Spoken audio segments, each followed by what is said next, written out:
ओम नमो भगवते वासुदेवाय. ओम श्री परमात्मने नमः. अध्याय 85. श्री भगवंताचा वसुदेवांना ब्रह्मज्ञानाचा उपदेश व देवकीच्या 6 पुत्रांना परत आणणे. बादरायण म्हणाला, असेच एके दिवशी रामकृष्णांनी वडिलांना नमस्कार केल्यावर वसुदेवानी मोठ्या प्रेमाने दोन्ही भावांचे कौतुक करून म्हटले. ऋषींच्या तोंडून वसुदेवानी भगवंताचा महिमा ऐकला होता. तसेच त्यांचे ऐश्वर्यपूर्ण कार्य सुद्धा त्यांनी पाहिले होते. यामुळे पूर्ण विश्वास उत्पन्न होऊन पुत्रांना उद्देशून ते म्हणाले, हे श्रीकृष्णा, हे महायोगीश्वर संकर्षणा, तुम्ही दोघेही सनातन आहात. तुम्ही दोघे सर्व जगाचे साक्षात कारणस्वरूप प्रधान आणि पुरुषाचे सुद्धा नियामक असे परमेश्वर आहात. हे मी जाणतो. तुम्ही या जगाचे आधार, निर्माते, निर्माण सामग्री आणि स्वामी असून क्रीडेसाठी तुम्ही याची निर्मिती केली आहे. ज्यावेळी ज्या रूपात जे काही असते होते ते सर्व तुम्हीच आहात. प्रकृती व पुरुष आपणच असून त्यांच्या पलीकडे असणारे त्यांचे नियामक असे साक्षात भगवान सुद्धा तुम्हीच आहात. हे इंद्रियातीता, हे अजन्मा परमात्मन, हे नाना प्रकारचे विश्व तुम्हीच निर्माण केले असून यामध्ये तुम्हीच आत्मरूपाने प्रवेश केला आहे. तसेच तुम्हीच प्राण म्हणजे क्रियाशक्ती आणि जीव म्हणजे ज्ञानशक्ती हे सर्व होऊन याचे पालन पोषण करीत आहात. क्रियाशक्ती, प्रधान, प्राण इत्यादीमध्ये जगातील वस्तूंची निर्मिती करण्याचे जे सामर्थ्य आहे ते तुमचेच आहे. कारण ते तुमच्यासारखे चेतन नसल्यामुळे तुमच्या अधीन आहेत. तुमच्यामुळेच त्यांच्या क्रिया होतात.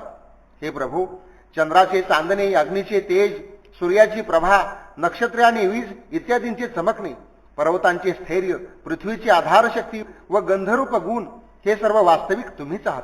हे परमेश्वरा, ज्याच्यामध्ये तृप्त करण्याची व जीवन देण्याची शक्ती आहे ते पाणी आणि त्याचे द्रवत्व तुम्हीच आहात. हे प्रभू, इंद्रिय शक्ती, अंतकरणाची शक्ती, शरीराची शक्ती आणि त्याची हालचाल, चालणे फिरणे इत्यादी वायूच्या शक्ती या सर्व तुमच्याच आहेत. दिशा आणि त्यांच्या आजूबाजूला असणारे आकाश हे सुद्धा तुम्हीच आहात.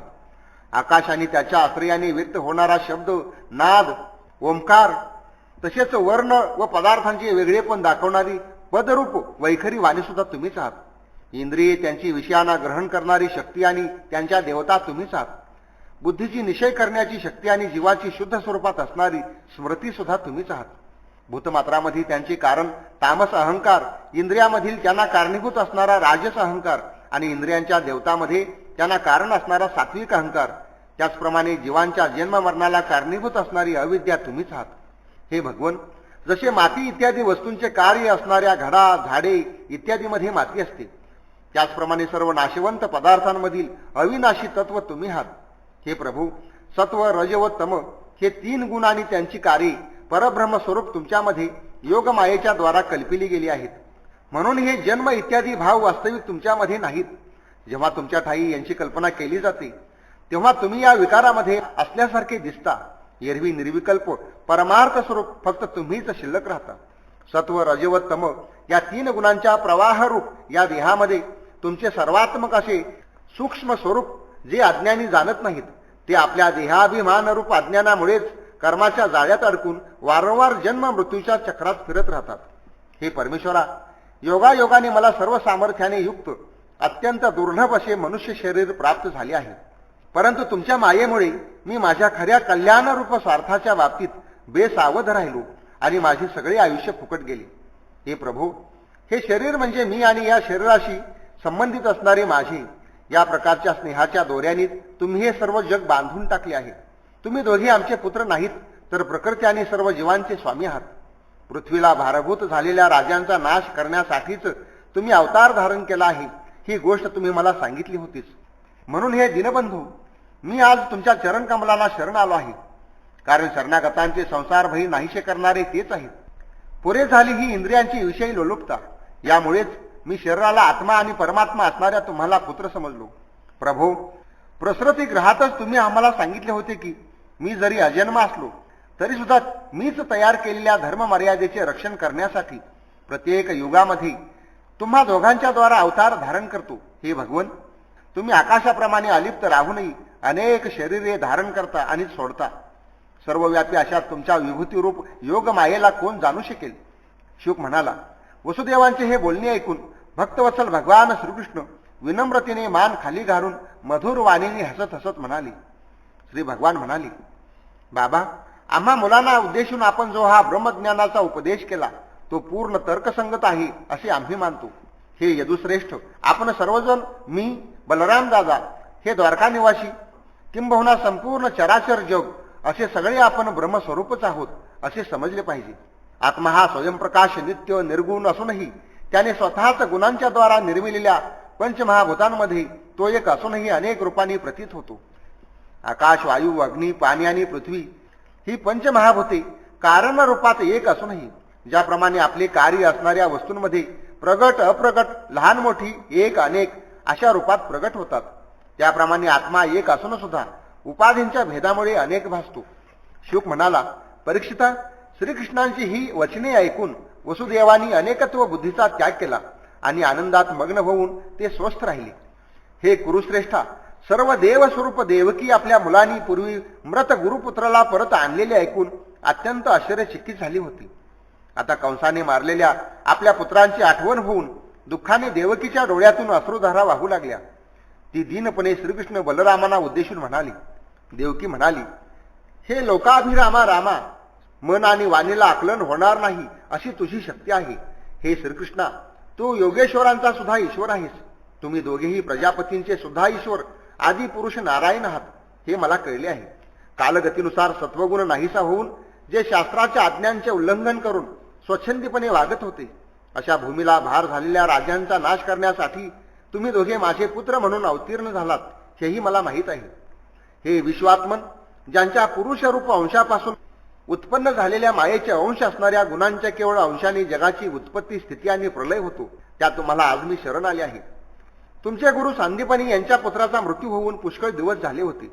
त्यांना गुरुदक्षिणा देण्यासाठी तुम्ही दोघांनी काळाच्या प्रेरणेने त्यांचा पुत्र यमपुरीहून आणून त्यांना परत दिला होता.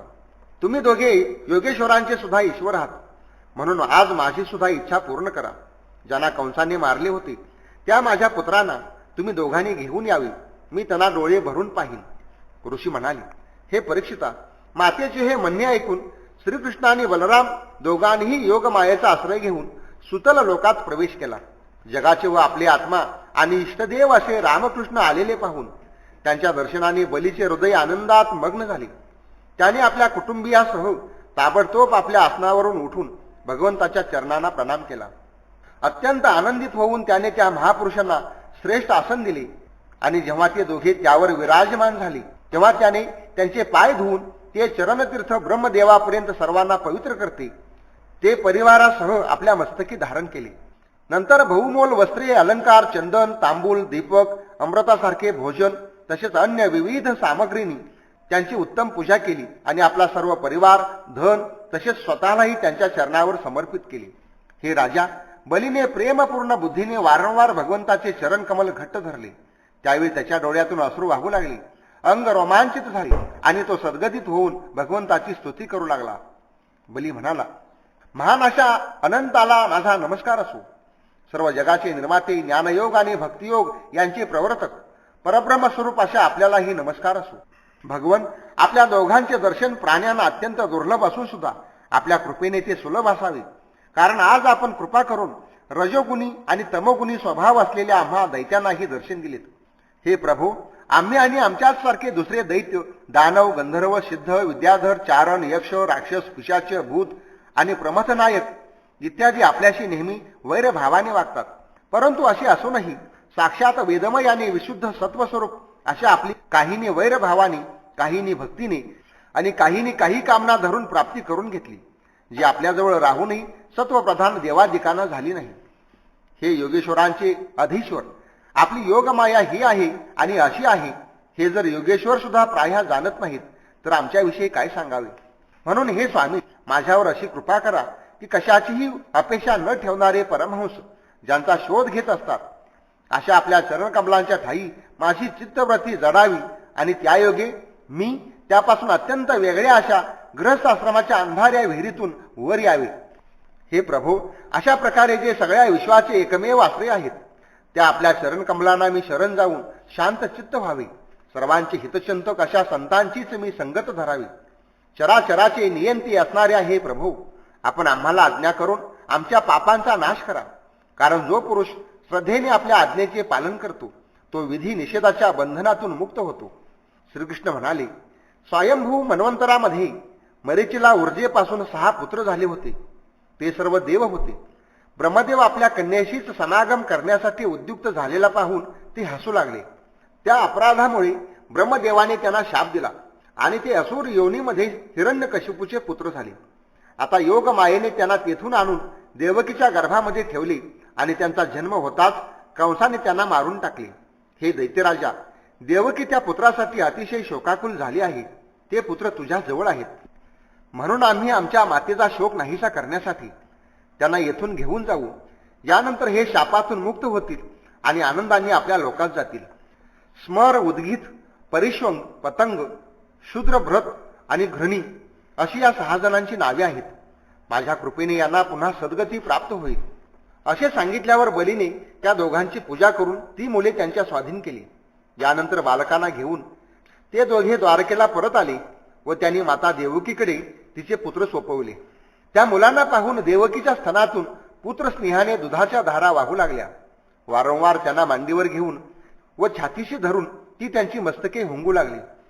पुत्रांच्या स्पर्शाने आनंदित झालेल्या देवकीने त्यांना स्तनपान करविले, कारण ज्याच्यामुळे हे सृष्टीचक्र चालते त्या भगवंताच्या मायेने ती मोहित झाली होती. देवकीच्या स्तनातील श्रीकृष्णाने पिऊन उरलेले अमृतमय दूध प्याल्यामुळे आणि भगवान श्रीकृष्णाच्या अंगाचा स्पर्श झाल्याने त्यांना आत्मसाक्षात्कार झाला. यानंतर त्या सर्वांनी श्रीकृष्ण, देवकी, वसुदेव आणि बलराम यांना नमस्कार केला आणि सर्वांच्या देखतच ते देवलोकाकडे गेले. परीक्षिता, मेलेली मुले परत आली आणि पुन्हा निघूनही गेली हे पाहून देवकीला अत्यंत आश्चर्य वाटले. ही श्रीकृष्णांचीच माया आहे हे तिला कळले. परीक्षिता, अनंत शक्ती भगवान श्रीकृष्णांची अशी अद्भुत चरित्रे अनंत आहेत. सूत म्हणाला, अमरकीर्ती श्रीकृष्णाचे हे श्री शुकांनी वर्णन केलेले चरित्र सर्व जगाचे पाप पूर्णपणे मिटवणारे व भक्तांच्या कानांचे भूषण आहे.